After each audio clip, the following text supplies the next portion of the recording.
Chapter 4 of Tony Abbott's Kringle. Welcome back. Chapter 4, Winter Gifts. Kringle was amazed at how quickly he understood what must have happened. The only way his bell could ever have gotten to that particular spot in the snow, he reasoned, was if Merwin had had it with her when the goblins kidnapped her from the bottoms. She had it, he said, gazing at the hole in the snow, then at the woods beyond, and at the first chance the goblins weren't watching her, she must have thrown it here, hoping I would somehow see it. Well, I didn't see it, Merwin, but the sparrow did, and it shook the bell, and I heard it, and that's just as good. His heart racing, he stepped toward the black woods. He wanted to rush right in. The first trees were no more than 100 feet from where he stood. But he knew it would be foolish beyond belief. We're talking about goblins, after all. Be careful, be careful. And he was careful. Leaving the abandoned city behind him, he moved slowly across the snow to the edge of the forest and stopped. He listened. He heard no sound of goblins. Wretched creatures, he said. Nasty beings. But sure enough, just inside the cover of the trees, he saw signs of their trail, the slithering line of webbed tracks in the midst of which were Merwin's tramping boot prints. Yes, yes, oh yes, he said, his heart thundering. I found you. It was now going on midday. Since the goblins moved only under the cover of darkness, they hated sunlight, Merwin had told him, and never traveled in it. He reasoned that the trail might have been made as recently as 5 or 6 hours ago.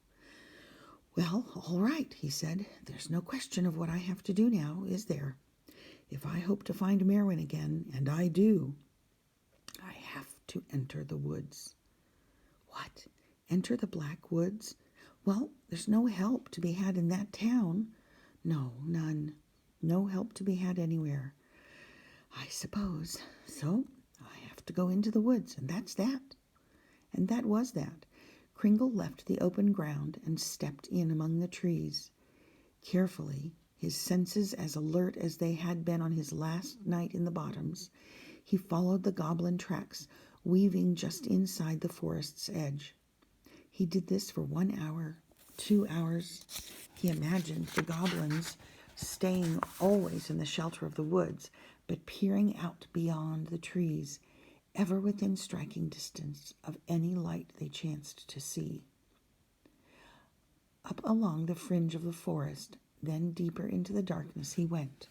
All the while, snow continued to fall, slanting into the trees from the west and making the trail harder to follow. To make matters more confusing, when he entered the thicker woods, he became aware of noises all around him. There was pattering and whispering and snapping and splashing and crackling. Not goblin sounds, he knew. Goblins were near silent when they moved, and besides, it was still day. These were the noises of the woodland creatures.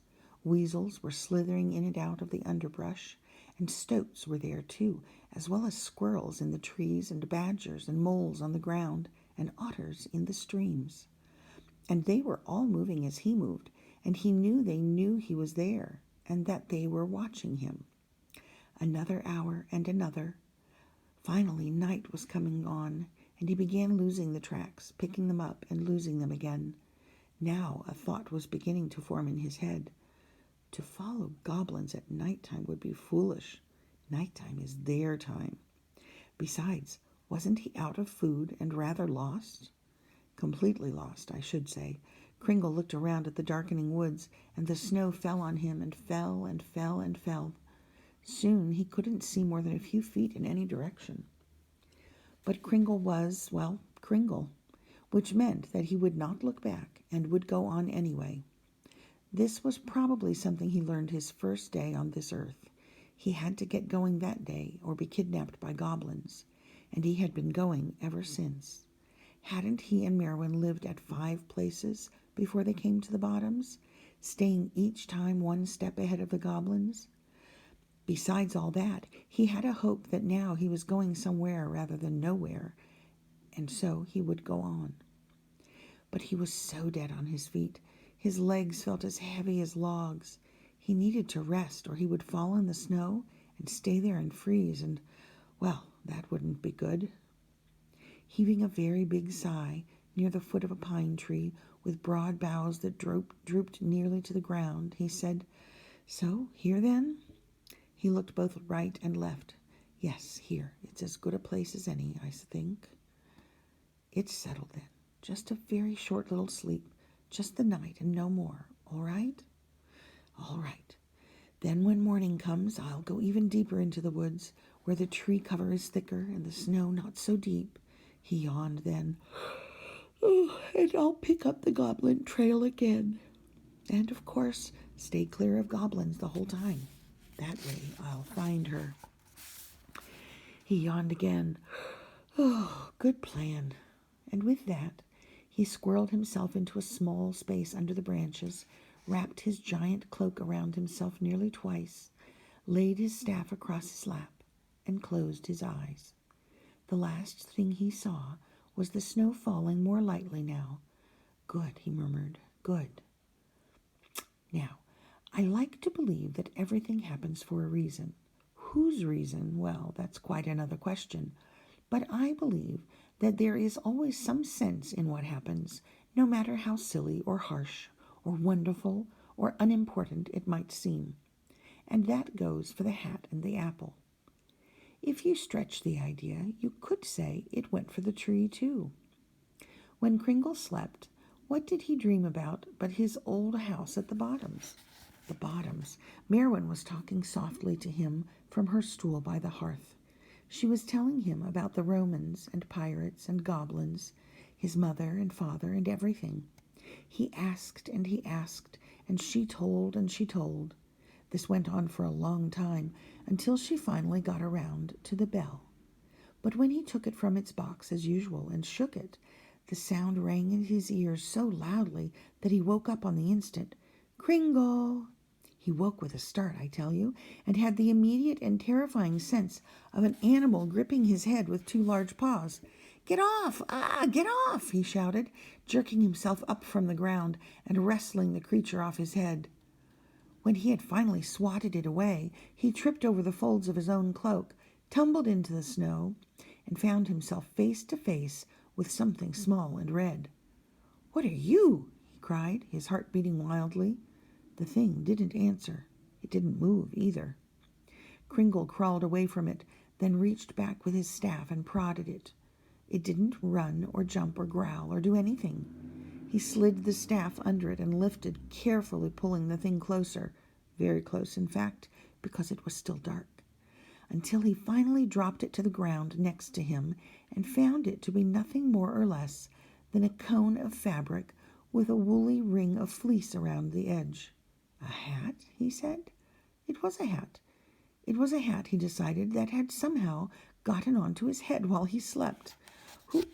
Who's there?" Kringle stammered, glancing around. He immediately hushed himself. It was still night. Goblins? But he saw no one and heard nothing. He sniffed the hat in his hands. It had a vaguely sheepy smell, which was not a goblin smell, and was still warm from being on his head. He shook the snow off and pulled it low over his head again. It is warm. That's when he noticed something else. All mixed up with his own helter-skelter prints on the ground were some that looked as if they had been made by a child wearing small boots. The footprints meandered off in a direction he had not walked. There they met some dozen similar prints and a set of parallel tracks that appeared to have been made by a very small wagon. His heart quickened. I've been seen by several creatures with small feet, and I've been given a hat by one of them, but not goblins, I think. No, goblins wouldn't do that. They don't give you things except chains. They give you those. I'd be wearing chains right now and not a hat if there were goblins about.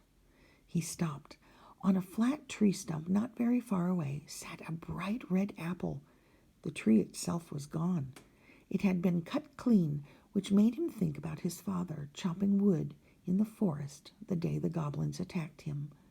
But he pushed that thought away, Or rather, his stomach pushed that thought away. An apple, he said. He waited in silence, glancing around. Nothing happened. When finally his stomach got the better of him, he darted to the stump and snatched the apple off it. When nothing happened then, Kringle decided that the apple on the stump was just an apple on a stump, and he ate it right then and there. It tasted so good as it gurgled and rumbled around his empty stomach. "Thank you," he said to whoever might be listening. "That was very good." Fortified and warmer than he had been for days, he looked once more for the goblin tracks, but found that as light as the snow was, it had managed to cover the trail pretty well. And as it was still night, it wouldn't do to follow a goblin trail too far anyway. All he did see were the little boot and wagon tracks, curving away from the stump and sliding off into the forest. Maybe, he thought, whoever belonged to those tracks could lead him to Merwin after all. And what choice do I have? None, I think. Besides, he rather liked following hat and apple givers rather than goblins, at least at night. So he started after them. Now, with his new hat pulled low, his eyes turned down, and hurrying along after the new tracks, Kringle never even saw the tree. Nor did he hear the sound of himself hitting the ground after he ran straight into it. But, as you might have guessed, someone else did hear. When Kringle opened his eyes some half an hour later, he saw trees and sky rolling down in front of him. Bringing all his mind to bear on the situation, he decided he must have been lying flat on his back in something moving. A wagon, he thought? Yes, a wagon. What he didn't know just yet was whose wagon. On both sides of him and under his head were large brown sacks, bulging with he couldn't tell what. Tensing his arms and legs for a moment to discover whether they moved freely, he found they did. He felt his staff resting across his legs, grasped it, and slowly pulled it close. Turning ever so slightly to his right, he glimpsed the moving spokes of a large wheel, and through them the bright young face of someone walking beside the wagon. The face bobbed up and down, not 3 feet above the ground. Kringle blinked. The face did not belong to a goblin, but it was not a human face either. It was as pink and round as a small pie, and had a faint V-shaped chin. On either side of a slender, intelligent nose were bright hazel eyes. Long chestnut hair was parted in front of and behind ears that were slightly pointed and standing upright like a fox's. The creature turned to him and nodded affably, its whole face lighting up in a smile. "Hello, boy," it said. Kringle nodded. Hello." Raising himself on his elbows, he looked over the side of the wagon at the creature from head to toe. It sprang along on slender legs, covered in baggy woolen trousers that were tucked inside small brown boots. Everything it wore, from its fleecy hat to its tight-fitting tunic, was the same berry-brown color. "Who are you?" Kringle whispered, wondering immediately if he should have asked what it was. "Gussie," said the creature brightly.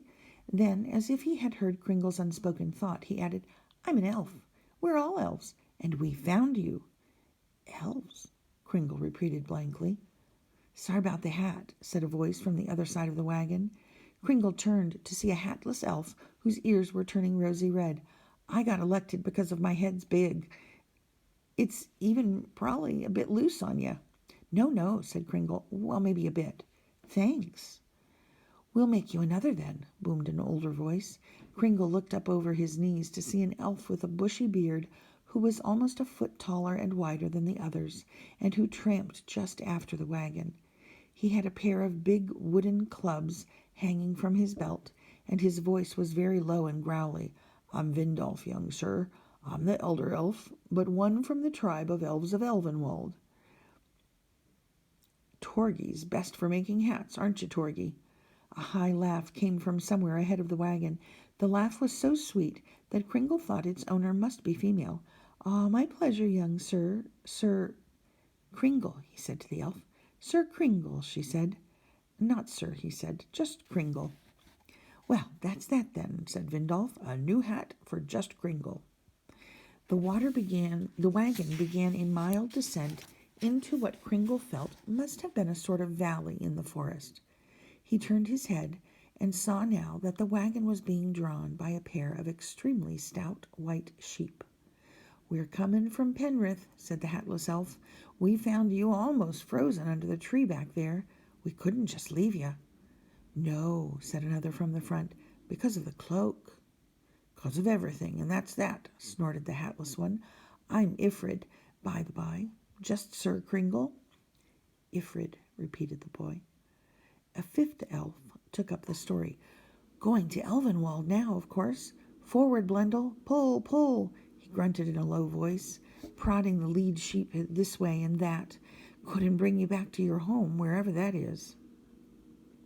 "But I have to find Merwin," said Kringle on his elbows again.